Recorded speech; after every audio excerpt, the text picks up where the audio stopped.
Wow សួស្ដីពុកម៉ែបងប្អូនតាក់ទងជាមួយអា project គេហៅថា LC កាត់គូតខ្លីដែលមករយៈនេះដូចជាដាច់វីដេអូឯងតែឥឡូវក៏បន្តដល់ផ្នែកឆ្នាំក៏ចង់បង្ហាញបងប្អូនបន្តដោយសារវគ្គមុននេះគឺវាអត់មានអីអាប់ដេតជូនបងប្អូនល្អមើលអញ្ចឹងណាឥឡូវដល់វគ្គឆ្នាំហើយបងប្អូនណាគឺជាឆ្នាំពណ៌ក្នុងក្តីសម័យសម្រាប់ម្ចាស់គាត់ផ្ទាល់ជ្រើសរើសកូដពណ៌ដែលគាត់ស្រឡាញ់ឥឡូវក្រុមការងារយើងបាញ់រួចរាល់ហើយស្រស់ស្អាតមែនតើហើយជាពិសេសគឺអ្វីដែលมันអាចបំភ្លេចបានដែលมันអាចរំលងហើយនឹងត្រួតពិនិត្យហើយត្រួតពិនិត្យទៀតដដែលហើយដដែលទៀតគឺផ្នែកក្រឡុកក្រលៀតរាល់ការបាញ់របស់ក្រុមការងារ BM យើងខ្ញុំគឺ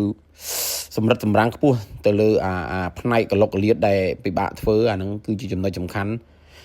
នៃរថយន្តជាទូទៅផ្នែកក្រៅបងប្អូនជាង